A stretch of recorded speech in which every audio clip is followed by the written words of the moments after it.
नमस्कार बच्चों, कैसे हैं आप सब। आशा करती हूँ आप सभी अच्छे होंगे, स्वस्थ होंगे, खुश होंगे और अपनी पढ़ाई भी अच्छे से कर रहे होंगे। तो जैसा कि आप सभी जानते हैं, मैं हूँ आपकी हिंदी की अध्यापिका रजनी उपाध्याय और मैं स्वागत करती हूँ आप सभी का आईसीटी वर्चुअल क्लासरूम में। और आज हम पढ़ रहे हैं क्लास 9th की हिंदी। क्लास 9th की हिंदी में आज हम पढ़ेंगे आप ही की पाठ्य पुस्तिका क्षितिज को। पढ़ने के लिए हम चलते हैं स्मार्ट बोर्ड की तरफ। तो कबीरदास जी के जीवन परिचय को भी हमने अपने पिछले सेशन में जान लिया था और उनके जो यहाँ पर साखियां दी गई है, साखियों से जुड़े हुए जो यहाँ पर दोहे दिए गए हुए हैं, ये दोहे भी हमने पढ़ लिए थे। बहुत अच्छी अच्छी चीजें हमने इसमें पढ़ी थी कि कबीरदास जी कहते हैं कि जो हमारा मन है वो अगर ईश्वर भक्ति में लग जाए तो फिर उसको कहीं और जाने की आवश्यकता नहीं है। अगले पद में कबीरदास जी ने कहा था कि प्रेमी ढूंढत मैं फिरूं, प्रेमी मिले न कोई। यानी कि अगर ऐसा व्यक्ति मिल जाए, ऐसा सज्जन व्यक्ति मिल जाए तो जो संसार के आडंबर है, संसार के दुख दर्द है, वो सब दूर हो जाएंगे। अगले पद में कहा था कि आप केवल अपने परिश्रम, अपने काम पर फोकस कीजिए, अपने काम के लिए परिश्रम कीजिए। आप संसार के बारे में मत सोचिए। संसार को स्वान का एक यहाँ पर संज्ञा दी थी। स्वान का अर्थ होता है कुत्ता, जो कि पिछली बार भी मैंने आप लोग को बताया था। और उसके बाद कबीरदास जी ने कहा था कि पखा पखी के कारणे सब जग रहा भुलान। यानी कि एक दूसरे से आगे बढ़ने के चक्कर में जो असलियत है, जो जग की सच्चाई है, वो सब भूल गए हैं। जो निष्पक्ष होकर भगवान को भजता है वही सच्चा संत कहलाता है। इस तरह और भी बहुत सारे जो दोहे यहाँ पर दिए गए हैं, ये हमने कंप्लीट किए थे अपने पिछले सेशन में। आज इसी पाठ का दूसरा भाग है सबद। तो इसमें भी यहाँ पर आपको 2 पद दिए गए हैं। इन 2 पदों को आपने पढ़ना है, 2 पदों को आपने समझना है। तो सबसे पहले शुरू करते हैं पहला पद। तो दूसरा जो पद है यहाँ पर कबीरदास जी ने बाह्य आडंबर, जो कि मैं आपको पहले भी बता चुकी हूँ कि दूसरा जो ये पद है, यहाँ पर कबीरदास जी ने बाह्य आडंबर पर चोट करते हुए कहा है कि अधिकतर लोग अपने भीतर की ताकत को नहीं जान पाते, अनजान बने रहते हैं और अवास्तविक संसार से रिश्ता बना लेते हैं। कवि के अनुसार यहाँ पर बताया था कि जो संसार है वो बौरा गया है, संसार पगला गया है। तो इस तरह की बातें यहाँ पर की थी। मोह को कहाँ ढूंढे रे बंदे, मैं तो तेरे पास में, ना में देवल ना में मस्जिद, ना काबे कैलाश में। तो यहाँ पर कबीरदास जी कहते हैं कि मोह को कहाँ ढूंढे रे बंदे, भगवान के बारे में बात की गई है कि आप मुझे कहाँ ढूंढ रहे हैं, क्योंकि मैं तो तेरे पास में ही हूँ। ना मैं देवल, ना मैं किसी देव स्थान में हूँ। देवल का अर्थ है देव स्थान या फिर मंदिर। तो ना ही मैं मंदिर में हूँ, ना ही मैं मस्जिद में हूँ। तो मैं तो तेरे पास में, मैं तो तेरे ही पास में हूँ। ना काबे कैलाश में, और ना तो मैं किसी काबे में हूँ, ना कहीं कैलाश में हूँ। ना तो कोने क्रिया कर्म में, ना ही योग वैराग में। मैं ना ही किसी क्रिया कर्म में हूँ और ना ही किसी योग या वैराग में हूँ।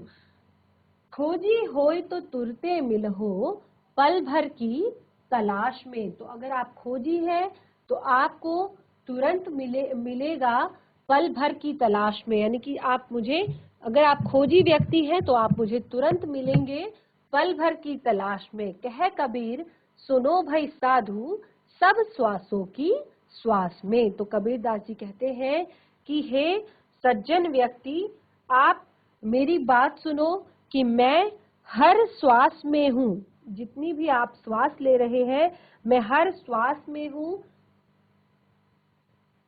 ना यहाँ पर हमने पढ़ा है कि मेरे को आप कहाँ ढूंढ रहे हैं, मैं तो आपके पास में ही हूँ।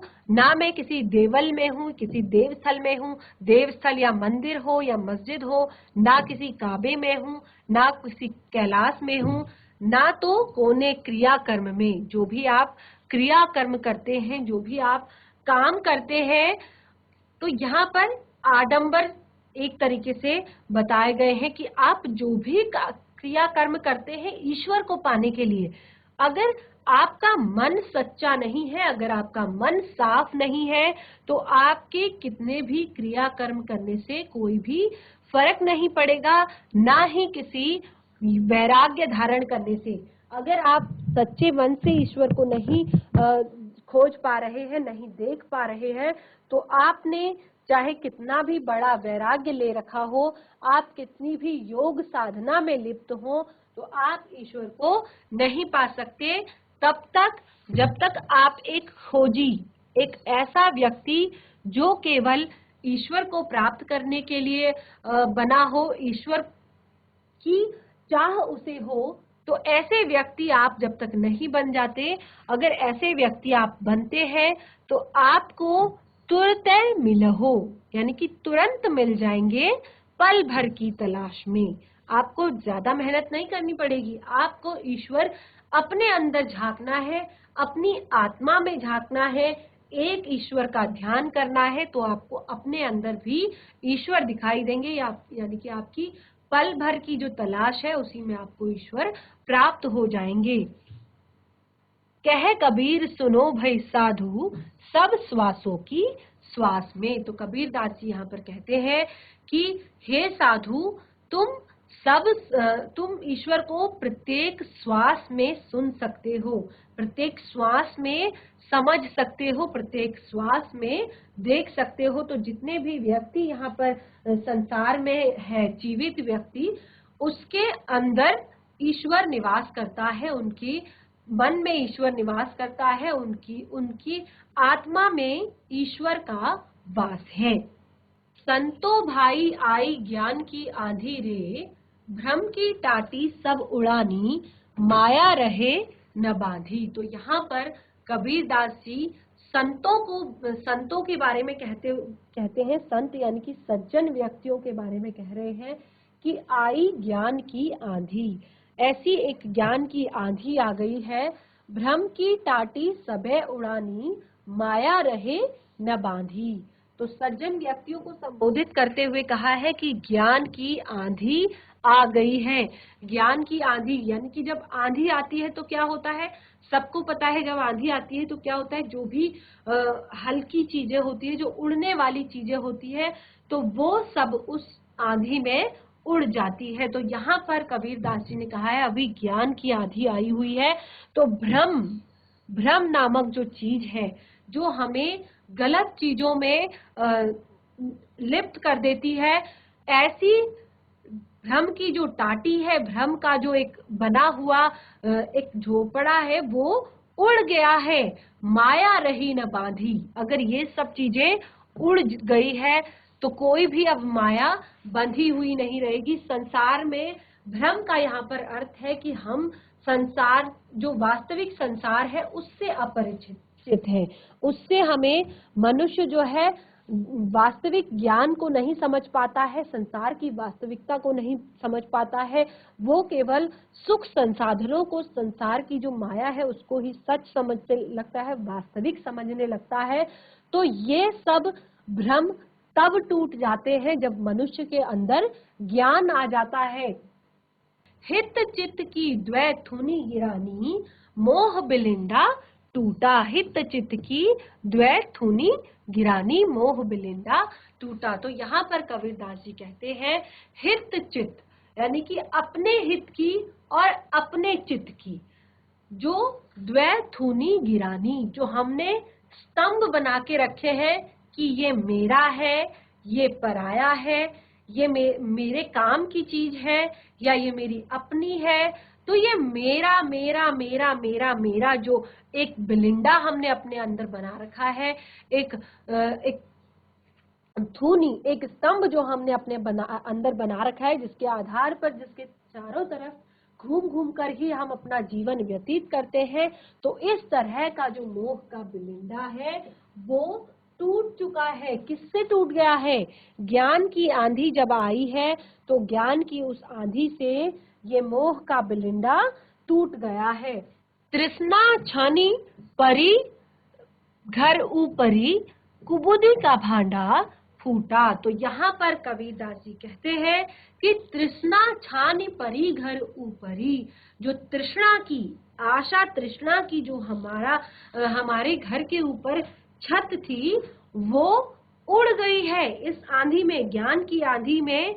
जो एक आशाओं की, एक तृष्णा की, जो इच्छाओं की जो एक छत हमने बना रखी थी, जिसके आधार पर हम और ऊपर और ऊपर और ऊपर उड़ना चाह रहे थे, जाना चाह रहे थे, तो वो छत जो है वो गिर चुकी है। इस जो सांसारिक भ्रम की छत थी ना, जो हमें अभी तक सहारा दे रही थी, और स्वार्थ और जो ज्ञान, स्वार्थ के और लालच के जो खंबे थे, वो सब इस आंधी ने उड़ा दिए हैं।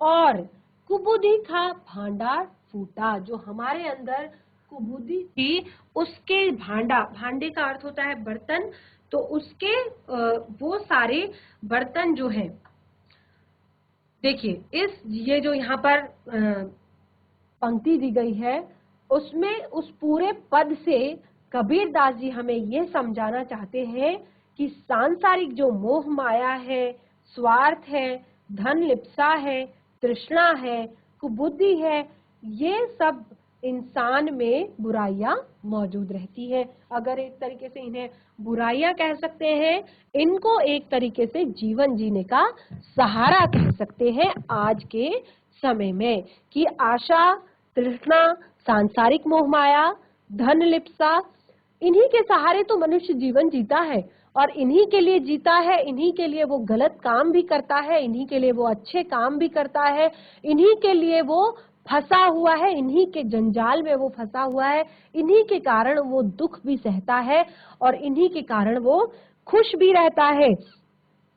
तो इतनी सारी चीजें जब मनुष्य के अंदर थी, तो उसी समय, क्योंकि ये उसके अंदर कब तक रहता है, जब उसको आध्यात्मिक ज्ञान प्राप्त नहीं होता। तो आध्यात्मिक ज्ञान अगर मनुष्य को प्राप्त हो जाए, आध्यात्मिक ज्ञान अगर उसके अंदर आ जाए, तो उसके अंदर की ये जो सारी सांसारिक जो बुराइयां हैं, जो वासनाएं हैं, वो सब उनका अंत हो जाता है, सब चीजें वो समाप्त हो जाती हैं। तो यहाँ पर कबीरदास जी यही कह रहे हैं कि तृष्णा की जो छत है वो उड़ चुकी है, उसको अब हम माया रूपी रस्सियों से बांधकर नहीं रख सकते। ज्ञान की आंधी में वो तिनके की तरह सब कुछ उड़ चुका है, और सहारा देने के लिए जो हमारे ऊपर छत थी, स्वार्थ की, लालच की, वो भी सब इस ज्ञान की आंधी में उड़ गए हैं। तो इस यहाँ पर एक एक करके सभी सहारे हट जाने की वजह से, जब सारे सहारे हमारे हाथ से हट गए हैं, मोह हट गया है, लोभ हट गया है, स्वार्थ हट गया है, कुबुद्धि हट गई है, तृष्णा हट गई है, धन लिप्सा हट गई है, तो इन सब के कारण हमारी जो कुबुद्धि है वो भी टूट गई है। कुबुद्धि का जो बर्तन है हमारे दिमाग में जो भरा हुआ था, वो उसका भांडा अब फूट चुका है, वो भी अब टूट गया है, समाप्त हो गया है। तो अगली पंक्तियों में कहते हैं, जोग जुगति करी संतों बांधी निर्चु चुवे न पानी। तो यहाँ पर कबीरदास जी कहते हैं कि साधु संतों ने अपनी योग साधना की कड़ी मेहनत से, जोग जुगति करी संतों बांधी, साधु संतों ने अपनी योग साधना से कड़ी मेहनत करके बहुत ही मजबूत छत का निर्माण किया है। निर्चु चुए न पानी, जिसके नीचे सांसारिक मोह माया रूपी पानी की एक बूंद भी नहीं टपकती। जो साधु संत होते हैं, हमने अपने ऊपर किस चीज की छत लगा रखी थी? अभी तक पढ़ा ना हमने, अगली 4 पंक्तियों में हमने पढ़ा कि हमने तृष्णाओं की, आशाओं की, इच्छाओं की और लालच की, लोभ की, मोह की, धन लिप्सा की छत अपने ऊपर लगा रखी थी। लेकिन साधु संतों ने किस प्रकार की छत लगाई है? साधु संतों ने अपने ऊपर योग साधना की मेहनत करके एक मजबूत छत का निर्माण किया है, जिसके नीचे सांसारिक मोह माया का एक बूंद भी नहीं टपकता। कूड़ कपट काया का निष्क्या, हरि की गति जब जानी। तो इस घर में जब मनुष्य के भटकने के लिए कोई भी मार्ग जब नहीं रहता, क्योंकि कूड़ कपट काया का निष्क्रिया, जब सारा कूड़ा करकट जब हट जाता है, निष्क्रिया निकल जाता है घर से बाहर, तो क्या होता है कि हरि की गति जब जानी, तो इस सब चीजें जब भटकने के लिए कोई राह नहीं बचेगी, भटकने के लिए कोई रास्ता ही नहीं बचेगा, तो यहाँ केवल आध्यात्म और प्रभु भक्ति यानी कि हरि की गति भगवान की गति को जानना ही एकमात्र यहाँ पर रास्ता बच जाता है। अगली पंक्ति में कहते हैं, आंधी पीछे जो जल बूठा, प्रेम हरिजन भीना, कह कबीर भान के प्रगटे, उदित भया तमखीना। तो यहाँ पर कबीर दास जी कहते हैं, आंधी पीछे जो जल बूठा, आंधी के पीछे जो जल रहता है। देखिए जब तूफान आता है तो चारों तरफ धूल मिट्टी के कण फिर भी बच जाते हैं, लेकिन उस आंधी के पीछे, उस तूफान के पीछे क्या होता है, वर्षा हो जाती है और उस वर्षा से वो सारी धूल मिट्टी धुल जाती है और संसार बिल्कुल साफ सुथरा स्वच्छ लगने लगता है। तो यहाँ पर भी कबीरदास जी कहते हैं कि इस आंधी के पीछे, ज्ञान की आंधी के पीछे ईश्वर के प्रेम रूप का जो मधुर जल बरसता है, तो वो हरि को, हर प्रेम हरिजन भीना, तो उससे हर व्यक्ति, संसारिक जो मनुष्य है, वो जल उन सभी मनुष्यों को भिगा देता है, यानी कि ईश्वर प्रेम का जो जल है वो मनुष्यों को भिगा देता है। तो कह कबीर भान के प्रगटे, उदित भया तमखीना। तो कबीर दास जी कहते हैं कि इसके पश्चात जो सूर्य उदय होता है, क्योंकि सबके मन के मैल जो है वो धुल चुके हैं, सबके मन में ज्ञान अब बस चुका है, ज्ञान का एक उजाला आ चुका है, तो यहाँ पर ज्ञान रूपी सूर्य का उदय हो गया है। तो सारे अंदर के जो अज्ञान का जो अंधेरा था वो सब समाप्त हो जाते हैं, उदित भया तमखीना, और उनके जो शरीर है, उनके जो मन है वो चमक उठते हैं प्रकाश से। कौन से प्रकाश से? ज्ञान रूपी प्रकाश से। जो ज्ञान रूपी सूर्य उनके अंदर उदित हुआ है, उससे उनके तम यानी कि शरीर जो है वो एक चमक जाते हैं, उनका मन जो है वो चमक उठता है। तो ये यहाँ पर कबीर दास जी ने हमें अपने दोनों जो साखियां और शब्द दिए हैं आपके पाठ में, बहुत अच्छी शिक्षा हमें इनसे मिलती है कि हमें अपने जो सांसारिक मोह माया है उस पर काबू रखना चाहिए, कंट्रोल रखना चाहिए, अपने आप को बिल्कुल भी इन चीजों को, देखिए हमें चीजों को अपने अनुसार ढालना है, ना कि अपना चीजों के अनुसार ढलना। कोई भी चीज है हमें उसके अधीन नहीं होना है, उसको अपने अधीन चलाना है। तो कितनी भी आपके पास सांसारिक सुख समृद्धि आ जाए, आपने अपने कर्म से नहीं हटना है। आपको चाहे वो आध्यात्मिक ज्ञान हो उसको प्राप्त करना है, और मानसिक जो भी चीजें आप अपने आप में करना चाहते हैं, तो ज्यादा आपको संसार की तरफ नहीं झुकना है, संसार में नहीं पड़ना है, सांसारिक मोह में, चीजों में नहीं डूबना है। तो ये सारी चीजें कबीर दास जी ने हमें अपने इन दोहों के माध्यम से, साखियों एवं शब्दों के माध्यम से बताया है। अब यहाँ पर पाठ से जुड़े हुए कुछ प्रश्न हैं, तो इन प्रश्नों को हम जान लेते हैं। तो पहला प्रश्न है कि मान सरोवर से कवि का क्या आश्रय है? तो मान सरोवर से कवि का आश्रय है, पहला कि मानसरोवर जो कि कैलाश पर्वत पर है, मानसरोवर झील है, उसका सुंदर जल, और दूसरा यहाँ पर मानसरोवर का अर्थ है स्वच्छ मन, साफ मन। यहाँ पर मानसरोवर के लिए, मानसरोवर शब्द स्वच्छ मन के लिए प्रयोग किया गया है। आगे यहाँ पर कवि ने सच्चे प्रेमी की क्या कसौटी बताई है? तो सच्चे प्रेमी की क्या कसौटी बताई है कवि ने यहाँ पर, कि जो सच्चा प्रेमी होता है उसके मिलने से, सच्चे प्रेमी के मिलने से, अगर दो सच्चे प्रेमी, जो सच्चे प्रेमी का अर्थ है जो सांसारिक मोह माया से दूर हो, केवल प्रभु भक्ति में लीन हो। तो ऐसे सच्चे प्रेमी को जब जान लेते हैं हम, ऐसे सच्चे प्रेमी से हम जब मिल जाते हैं तो क्या होता है, सारे अपवित्रता जो थी वो सारी दूर हो जाती है, सारे पाप नष्ट हो जाते हैं। तो यही सच्चे प्रेमी की कसौटी बताई है। तीसरा यहाँ पर प्रश्न है कि दोहे में कवि ने किस प्रकार के ज्ञान को महत्व दिया है। तो यहाँ पर आप देख रहे हैं शुरू से लेकर अंत तक कि इन दोहों में कबीरदास जी ने आध्यात्मिक ज्ञान को, किस तरह के ज्ञान को, आध्यात्मिक ज्ञान को यहाँ पर कबीरदास जी ने महत्ता दी है कि आप अध्यात्म का ज्ञान भी लीजिए, ये बहुत अच्छा रहेगा। तो आध्यात्मिक ज्ञान को यहाँ पर महत्ता दी है। चौथा है, इस संसार में सच्चा संत कौन है।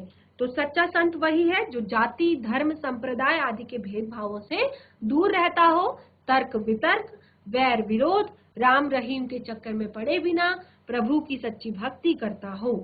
और अंतिम दोहों के माध्यम से कबीर ने किस तरह की संकीर्णताओं की ओर संकेत किया है। तो अंतिम दोहे आप पढ़ेंगे और उसके बाद बताएंगे कि किस तरह की संकीर्णताओं की ओर यहाँ पर संकेत किया है। और बाकी जो प्रश्न है ये आप स्वयं से करेंगे, ये आपका होमवर्क है। अगला यहाँ पर सबद से जुड़े हुए भी कुछ प्रश्न हमें दिए गए हैं। सबद भी हमने पढ़ा था कि मनुष्य ईश्वर को कहाँ कहाँ ढूंढता है। तो सभी को पता है कि मनुष्य ईश्वर को मंदिर में, मस्जिदों में ढूंढता फिरता है। अगला प्रश्न है, कबीर ने ईश्वर प्राप्ति के लिए किन प्रचलित विश्वासों का खंडन किया है। तो कबीर ने ईश्वर प्राप्ति के लिए किए जाने वाले धार्मिक कर्म कांडों का, योग का, इन सारी चीजों का खंडन किया है। अगला प्रश्न है, कबीर ने ईश्वर को सब श्वासों की श्वास में क्यों कहा है।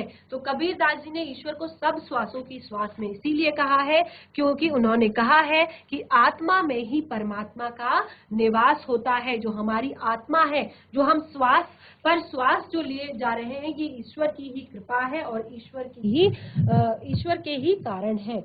अगला प्रश्न है, कबीर ने ज्ञान के आगमन की तुलना सामान्य हवा से न करके आंधी से क्यों की है। क्योंकि सामान्य हवा जो है वो अपने एक निरंतर वेग से बहती रहती है, लेकिन आंधी क्या होती है, आंधी होती है कि जब वो आंधी आती है तो सारी चीजों को उड़ाकर ले जाती है। तो यहाँ पर जब आंधी आई है तो उसने जो भी सांसारिक जो मोह माया थी, तृष्णा थी, लालसा थी, उसको सबको उड़ा कर वो ले गई है।